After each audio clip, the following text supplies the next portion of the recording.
Hi guys, welcome to Devireddy Andhra అమ్మాయి. అందరూ ఎలా ఉన్నారు? బాగున్నారా? నేనైతే చాలా బాగున్నాను. ఈరోజు ఎగ్ మసాలా కర్రీ అయితే రెడీ చేసేద్దాం, వచ్చేయండి. సో దానికి కావాల్సిన ఇంగ్రీడియంట్స్ అయితే నేను స్క్రీన్ మీద ఇచ్చాను. ఇంకా తయారు చేసే విధానం అయితే చూసేద్దాం. ఇప్పుడు నేను కర్రీకి సరిపడగా ఆయిల్ వేసుకున్నాను, అలాగే 3 చిల్లీస్ కూడా యాడ్ చేసుకుంటున్నాను నా స్పైసీని బట్టి. సో మీరు మీ స్పైసీని బట్టి యాడ్ చేసుకోండి. అలాగే 2 మీడియం సైజ్ ఆనియన్స్ అనేవి నేను పేస్ట్ చేసి వేసుకుంటున్నాను. సో గ్రేవీ అంటేనే పేస్ట్ కదండి, సో అందుకే నేను పేస్ట్ చేసి వేసుకుంటున్నాను. అలాగే ఆనియన్స్ అనేవి ఎంతవరకు మగ్గించుకోవాలి అంటే ఆనియన్స్లో వాటర్ ఇంకిపోయి ఆయిల్ అనేది తేలేంత వరకు మనం మీడియం ఫ్లేమ్లో పెట్టి మన ఆనియన్స్ అనేవి మగ్గించుకోవాలి. సో దానికంటే ముందు చిటికెడు పసుపు అండ్ అలాగే టేస్ట్కి సరిపడగా సాల్ట్ కూడా యాడ్ చేసేసుకోండి. సో అప్పుడే ఆనియన్స్ అనేవి తొందరగా మగ్గిపోతాయి. సో దానికంటే ముందు నా ఛానల్ ఫస్ట్ టైం చూస్తున్నారా అయితే ఖచ్చితంగా సబ్స్క్రైబ్ చేసుకొని మీ సపోర్ట్ నాకు అందించండి. సో అప్పుడే మంచి మంచి వీడియోస్తో మీ ముందుకు వస్తూ ఉంటాను. చాలామంది చూస్తున్నారు కానీ సబ్స్క్రైబ్ చేసుకోవటం లేదు అండ్ అలాగే లైక్ చేయట్లేదు. సో లైక్ చేస్తేనే కదా ఫ్రెండ్స్ నాకు యూజ్ ఉంటుంది. So please to like. అలాగే ఇంకా ఇక్కడ ఆనియన్స్ అయితే మూత పెట్టేసి మన ఆయిల్ సపరేట్ అయ్యేంత వరకు 3 మినిట్స్ మనం మీడియం ఫ్లేమ్లో మగ్గించుకోవాలి. సో చూసారు కదా, ఆనియన్స్ నుంచి ఆయిల్ అయితే సపరేట్ అయిపోయింది. సో ఇప్పుడు 2 మీడియం సైజు టమాటోస్ అనేవి ప్యూరీ చేసుకుని ఉంచుకున్నాను. సో ఆ ప్యూరీని యాడ్ చేసేసుకుంటున్నాను. సో ఇక్కడ టమాటా ప్యూరీ మీరు చేసుకునే కర్రీని బట్టి, అంటే మీరు తీసుకునే ఎగ్స్ని బట్టి ఇక్కడ మీరు ఆనియన్స్ ఆర్ టమాటాస్ అనేవి తగ్గించుకోవడం పెంచుకోవడం అనేది చేసుకోవచ్చు అనమాట. నేను తీసుకున్న ఎగ్స్ని బట్టి నాకు కావాల్సినంత కర్రీ అయితే నేను ప్రిపేర్ చేసుకుంటున్నాను. ఇక్కడ నేను 5 ఎగ్స్ తీసుకున్నాను. సో దానికి కావాల్సినంత గ్రేవీని నేను రెడీ చేసుకుంటున్నాను. అండ్ ఇక్కడ టమాటాస్ కూడా వేసిన తర్వాత 2 or 3 మినిట్స్ దాన్ని కూడా మీడియం ఫ్లేమ్లో మగ్గించుకోవాలి. సో అప్పుడే టమాటా నుంచి వచ్చే వాసన అనేది మనకి రాకుండా ఉంటుంది. సో చూసారు కదా, ఇక్కడ కూడా ఆయిల్ అనేది మనకి సపరేట్ అయిపోయింది. సో ఇప్పుడు నేను అల్లం వెల్లుల్లిపాయలు అలాగే 1 స్పూన్ పల్లీలు జీడిపప్పు కలిపి వేసుకున్న పేస్ట్ అనేది యాడ్ చేసుకున్నాను.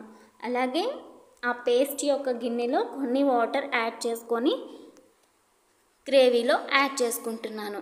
సో ఈ టైంలోనే మనం కొంచెం జాగ్రత్తగా ఉండాలండి. సో ఎందుకంటే మనం ఈ పేస్ట్ వేసాం కదా, సో ఇక్కడ నుంచి మనకి కొంచెం అడుగు పడుతూ ఉంటుంది. ఖచ్చితంగా స్టవ్ అనేది మీడియం ఫ్లేమ్లో ఉండాలి.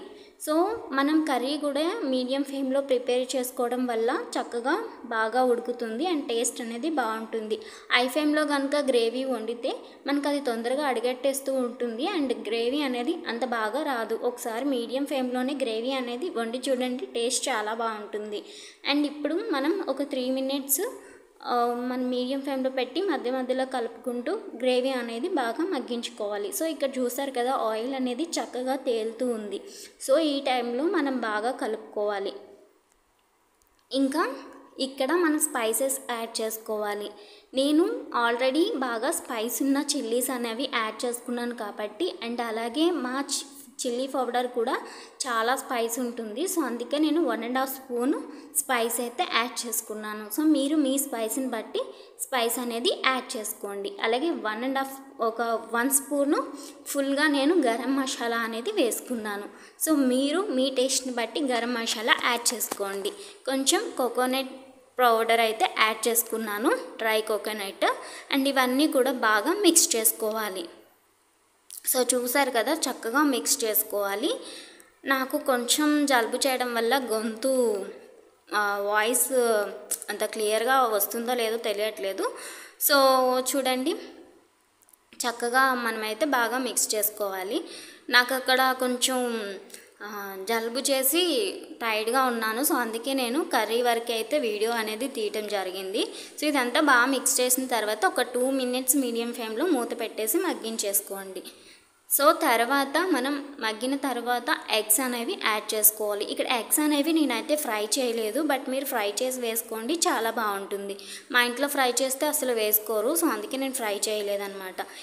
ఎగ్స్కి మనం డాట్స్ పెట్టుకోవాలి. సో డాట్స్ పెట్టుకోవడం వల్ల మన మసాలా అనేది ఎగ్స్ లోపల వరకు వెళ్తుంది.